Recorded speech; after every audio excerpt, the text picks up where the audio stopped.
You know, guy gets a parole. They say, now instead of being in prison, this guy is out walking the streets. How do we know? Maybe the guy's home banging the babysitter. Not everybody gets a parole is out walking the fucking streets. A lot of times they steal a car, you know. And we ought to be glad. Thank God he stole a car. At least he's not out walking the streets. I saw George Carlin at the Syria Mosque, 1975, with John Dewey. That bought me the Operation Full for my 18th birthday. I love George Carlin, my favorite comedian of all. Then me and John, a week or two later, saw Frank Zappa at the Syria Mosque. Now, John's dead now. He died in 2012. I still haven't figured out what happened. But look at this. Jim Wilson gave me a new hat. Last time I was there at the storage. Jim's the manager of the First Solo Storage. It used to be called the First Solo Storage and U-Haul. Jim got rid of the U-Haul part of it, so he gave me the hat. Look at this. U-Haul authorized dealer. My Indy hat, my Jesus hat, that's it. I got more hats in my storage, but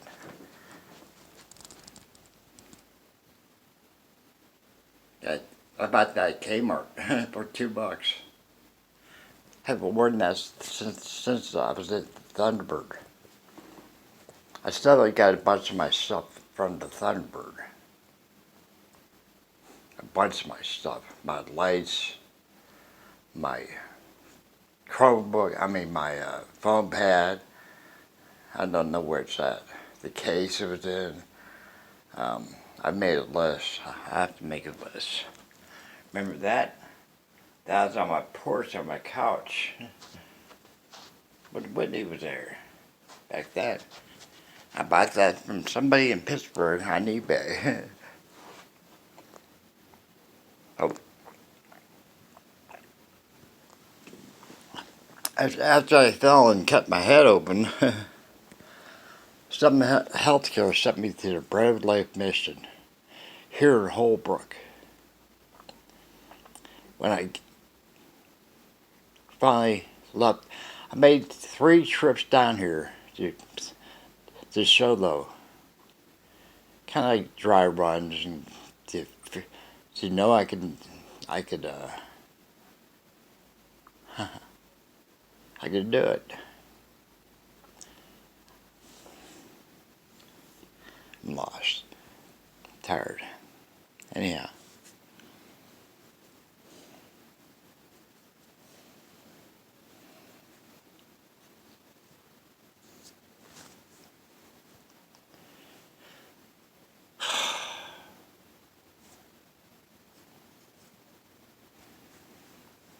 Yeah, I was going to say, then I was trying to figure out what to do next.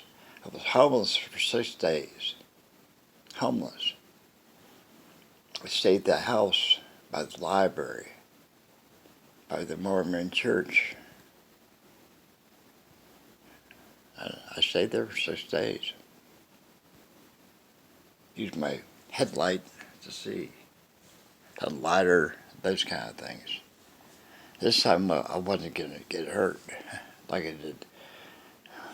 And anyhow, I went to Walmart one day, talked to a manager.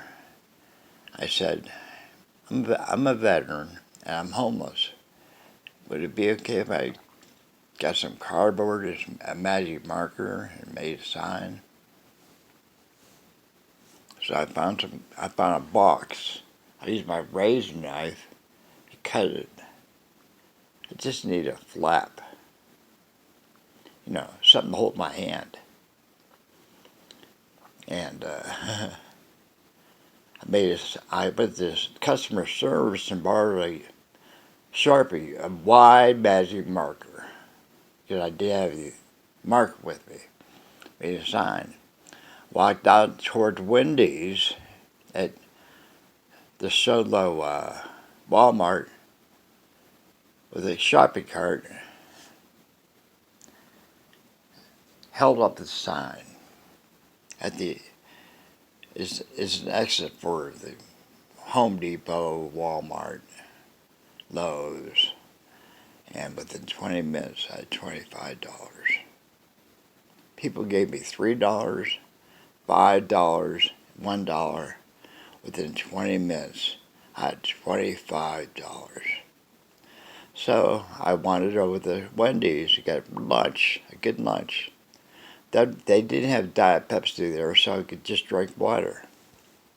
I didn't want any aspartame. And then I walked over to Walmart with the McDonald's there. I thought, I'm not going to do that again. That's all I needed was $25. I was being honest. And then a couple of days later, I got a room at the Downtown 9. I was waiting for some guy named James in Pine Top. He lives near the Love Kitchen and Trina from Trina's Alterations. He was good. I had a U-Haul truck reserved, everything. He was going to drive me back to Huntington, or back east. I wasn't sure yet which way to go. I called Brett. I said, Brett, I need you to look around work. Go to Taco Bell, Kroger, Dollar General, and see what's open. See if my apartment if my garden's still there, those kind of things. Brett, this is back in October. Then James sent me a text. He said I'm sick. The day we're supposed to leave. I met him at the Love Kitchen. He said, I don't have any money, Lee. Can you lend me $50? I went there. I thought he was going to ask for $5. He said I could use 50. I looked at him. I thought, banned. So I gave him $60. $3.20 is all I had. I didn't have change. I just got money from the disability. It was a con job. I never heard from him again. Never heard from James. He's younger than me. I met him at the Thunderbird back in May, right after I got out of the Citadel. People think because I have 2 strokes and a brain hemorrhage, I guess I'm an easy mark. They forget I'm smart. Mike told me, secretly lies your brain capacity. Right? Correct. He did. Because I really met Mike Lucci at Eric Miller's house, March 16th, 1977.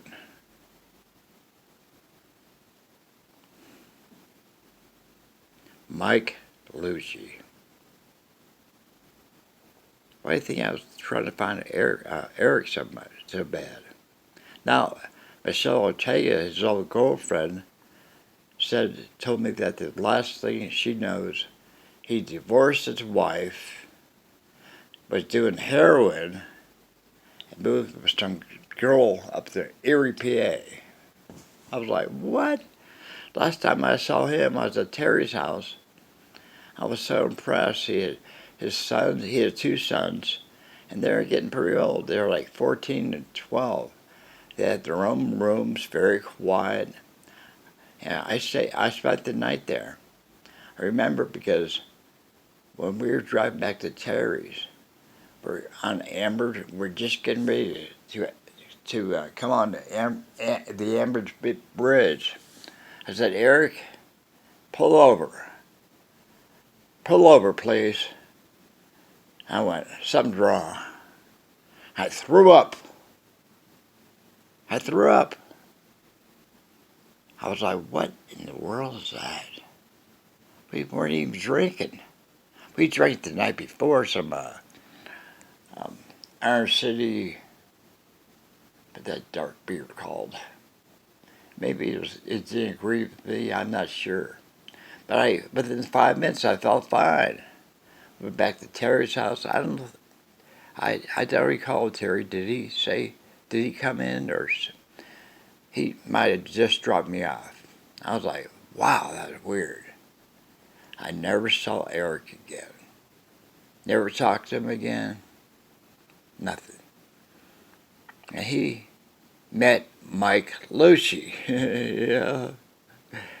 He told me when I was down at the dorm in ASU back in January of 1977, he said, Lee, there's some really weird guy living here now. I said, what do you mean? Well, he's either with the CIA or he's an extraterrestrial. I'm not sure. We talked for 5 minutes more. But during that period, I said, Eric, that sounds like somebody I want to meet someday. I did. Spring break was on March 16th. I drove in the Nova. So I was in my trailer, and some young couple came up to me about 12:30 at night. I never met them, and they're younger than me, about 20 years old, 19, 20, 18, and they sat down and talked to me. They said they needed to go to Albuquerque.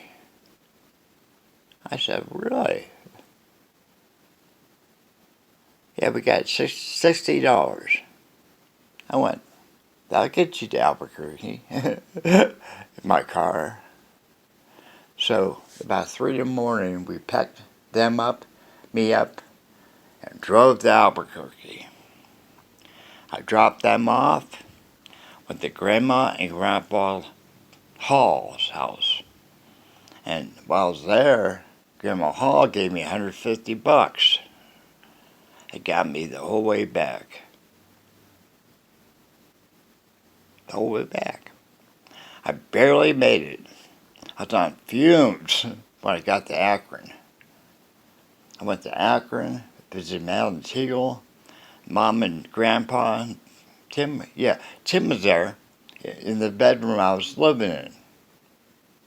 And then I drove down to Moon Township. Spent a couple days at Eric Miller's house. When I got there, Mike wasn't there. But I kept on hearing the boarders who lived there telling me stories about how incredible this guy is. Some guy named George was there, old man. He hadn't contacted his daughter in 10 years. He told me that he was talking to Mike and gave Mike her phone number. He hopped in a Chevy Chevette, went somewhere to a payphone, I think at the 7-Eleven, and came back 10 minutes later with her phone number, her address in Houston, and they got back together. A couple of days later, I was sitting out front of the house, and there was George. And I said, Man, I'd really like to meet this Mike guy, but he's not here. He goes, Lee, he just got back. There's a car right there, that red Chevette. I went, you gotta be kidding me. I changed my plan B. I was held up because I was trying to, main thing was I was trying to get my Raleigh back, my 10-speed, that Mike put in Andy Span's garage. They wouldn't, Mrs. Span was there and she wouldn't let me have the bike until she heard from Mike and confirmed that it was my bike. Mike was borrowing it, you know. Mom and Dad were getting divorced, and you know, things were in flux. And I was waiting for that to go through. I had a bicycle hitch. I was going to bring my Raleigh down to Apache Junction with Buddha. Be able to drive around there. You know, back then there was lots of open space. You know, I was almost at the Superstition Mountains, you know, about 9 miles east of ASU, maybe more.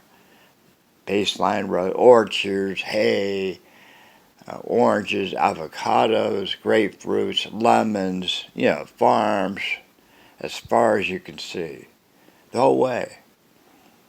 Pig's farm that's stuck like shit for, you know, a mile before and a mile after, then you know you're past that. It was okay, but irrigation dishes everywhere, lots of water. They dammed up the Salt River. Anyhow, that Raleigh kept me there until Mike got back. I didn't know. I was delayed for like 3 days until Mike contacted Mrs. Span and confirmed that it was my bike. And I got my bike, remounted the bicycle rack on the Nova, and I eventually took the Raleigh down to Apache Junction.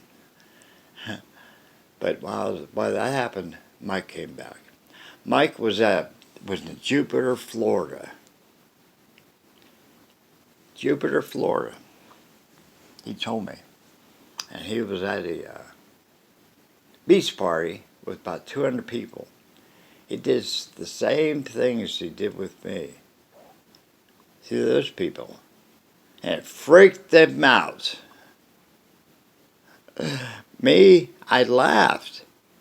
They were like, "What the hell is this shit?" You know, and, he was laughing, but he was a jokester. He was doing things, and they didn't even know who he was, probably.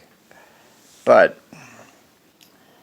Mike was an Elohim, an extraterrestrial, perfect DNA.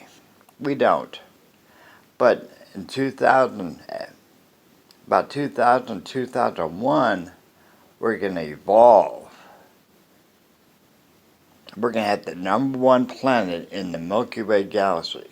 Because Mike told me back in 1977 that we were #2. And we're going to have heaven on earth. And we will not die. And we will live forever. We're going to experience multiple dimensions. All the spiritual things you ever hear about.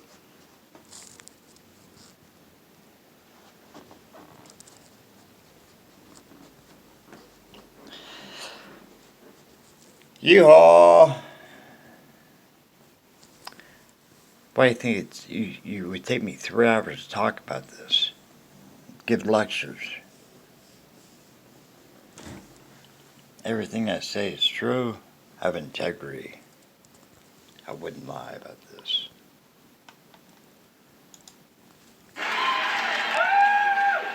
Fine and dandy. That's an old-fashioned one, isn't it? Yeah. Say to a guy, how are you? He says, fine and dandy. Not me. I never say that. You know how come? Because I'm never both of those things at the same time.